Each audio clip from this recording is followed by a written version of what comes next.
Welcome back, everyone. It's been a while since I did a recommendation list, but I thought rather than just do a standard, here's, 5 books from this genre, I'd spice it up a bit by contrasting 5 lesser known books in a genre with 5 better known books. So what I'm going to do in this video is I'm going to look at some Gothic classics that everyone knows, and I'm going to suggest a book that is similar to that classic, but is lesser well known. The aim of this video isn't to compare these books with each other, but instead just to shed some light on some lesser known works in the Gothic horror genre that you might not have heard of. Dracula by Bram Stoker, Carmilla by Joseph Sheridan Le Fanu. Okay, so first on the list we have as our big Gothic novel that you will have heard of, Bram Stoker's Dracula. I feel like I don't really need to say too much about this.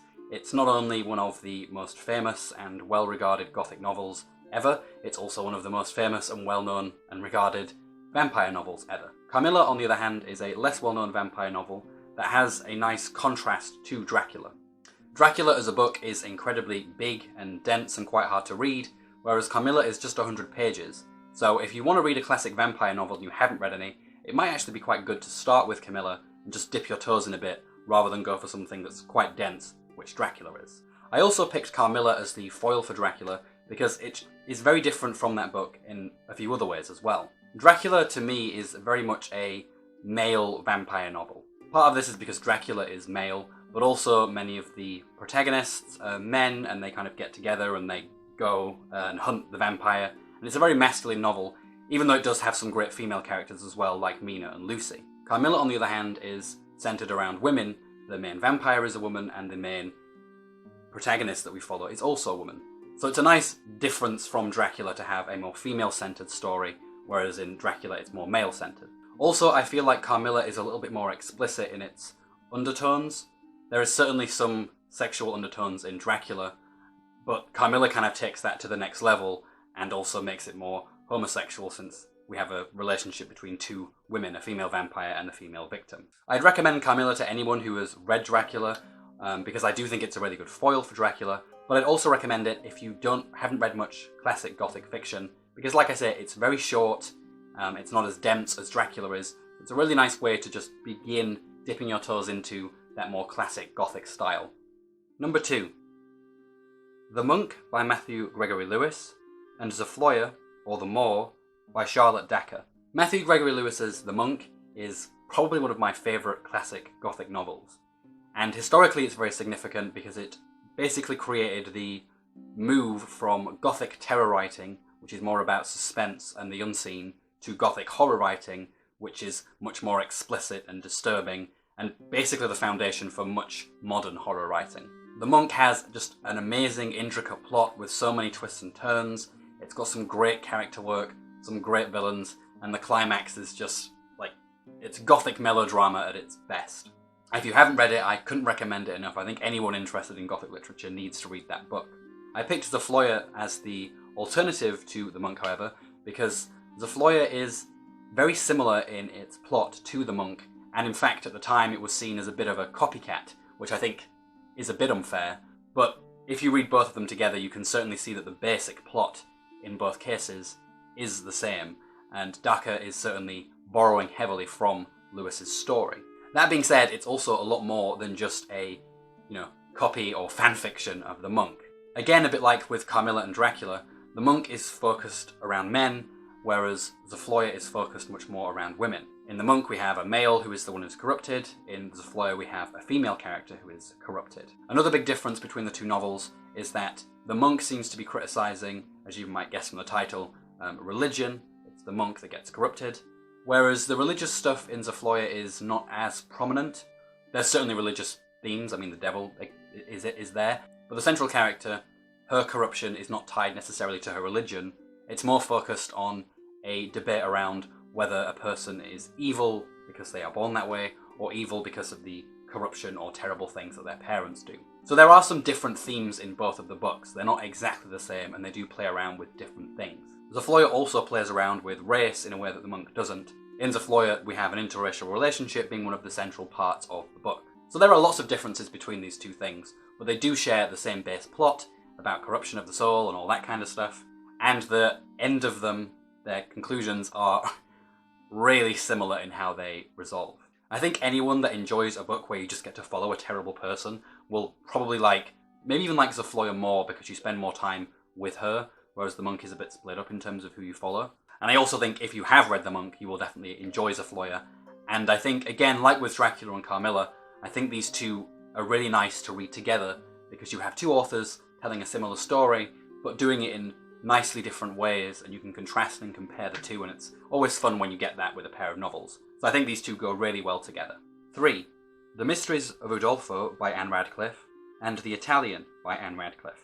So it was these two books that inspired me to actually do this video, because The Mysteries of Udolpho is Anne Radcliffe's best-known Gothic novel, and also again a big novel within the genre itself. Whereas The Italian is somewhat overlooked in comparison. Although it was still popular at the time, it wasn't quite the major success The Mysteries of Udolpho was, and even in terms of now, if someone knows Anne Radcliffe, they'll probably know her for Udolpho, and less so The Italian. Now to me this is a real shame, because even though I said I wasn't going to rank the two books, I do think that in this case, The Italian, the lesser known one, is actually a better book than The Mysteries of Udolpho.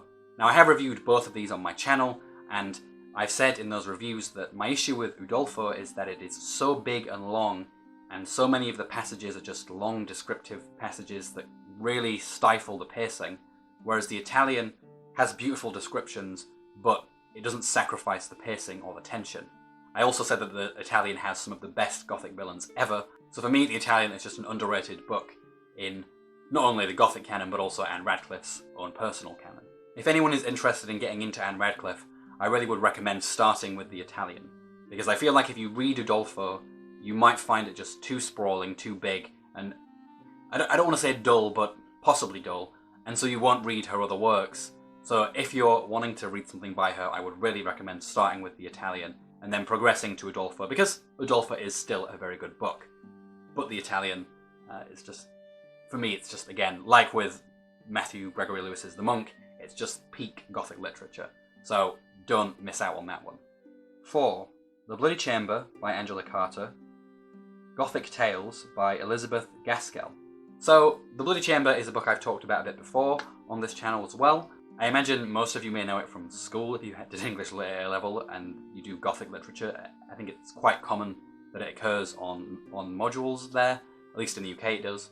That is a great collection of Gothic fairy tales with a bit of a feminist twist. They're really good, they're really dark and creepy and effective, and again, can't recommend them enough. I think Elizabeth Gaskell's Gothic tales are a nice contrast to The Bloody Chamber. It's worth pointing out that these Gothic tales weren't published in this way originally by Gaskell. This is a compilation of her tales.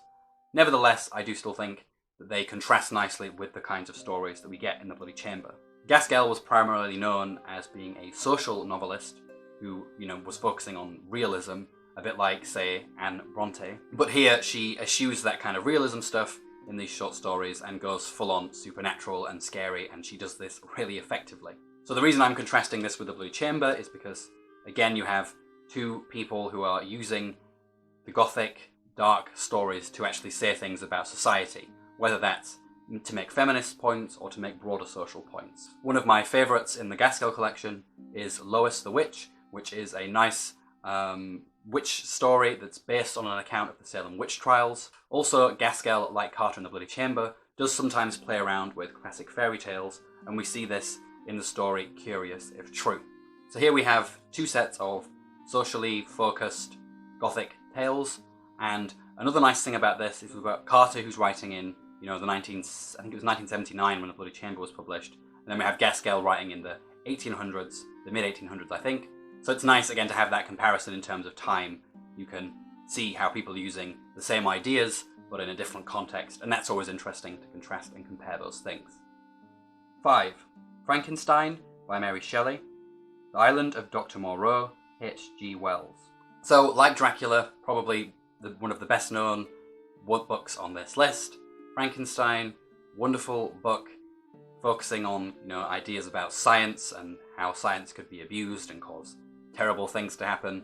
We have a really good anti-hero in the monster with sections dedicated to his perspective, which is great. Like all the other well-known books on this list. You should definitely go out and read them if you haven't already. But I also think you should give The Island of Dr. Moreau by H.G. Wells a go as well, because it's another great book. Like Frankenstein, it's focusing on science and the potential abuses of science, with a mad scientist character again taking center stage. Although I do think that in this case the mad scientist is not as sympathetic as Dr. Frankenstein is in Frankenstein. Also, the setup is a bit different this time. Rather than a mad scientist wanting to, resurrect the dead, Dr. Moreau is a mad scientist who fuses together, he's a vivisectionist, and he fuses together human bodies with that of animals, creating what are called the beast folk, and we have an island full of these creatures, these hybrids of humans and animals. I really enjoyed this book, and I also liked how we had lots of different types of animal fusion creatures, because it just gave a little bit more complexity and nuance to the work of this doctor, given that he has basically a society, or is creating a society around him of these hybrids. So if you enjoy Frankenstein, if you enjoy that mad scientist type thing, looking at the ways in which science can be abused and scientists can be corrupted, I think you'll find a lot to love with this book as well. Okay, so that's it for this list of recommendations. Hopefully some of these lesser well-known books you actually didn't know. Maybe I didn't go far enough in my obscurity there, but hopefully there were a few books here that you may not have heard of before, and even if you have heard of them, I think putting them together in this way is nice, because I think a lot of these work quite well together. Especially Carmilla and Dracula, I think they are really good to read side by side. And also with The Monk and Zafloya, because again, they're really, those two novels, more than any of the other ones, are really interacting with each other. And also the Anne Radcliffe ones, because it's the same author, so it's nice to kind of see how their technique is changing, and in my opinion, getting better over time. So even if you've heard of these, give them a read back to back, see how they match up against each other. Maybe some of the lesser known ones you might find are actually better than the better known ones. Please let me know in the comments what you thought of this video, what you think of some of these books if you've read them, and how you think they match up with each other. Also let me know if you want me to do more of this kind of video, this recommendation stuff in the future, kind of taking some really well-known books, finding something that's less well-known on a similar sort of topic, and then recommending those. If you enjoyed this video, don't forget to give it a like and subscribe to my channel for updates for new videos. I post new videos on Mondays at 4 PM. Take care everyone, and I'll see you all in the next video.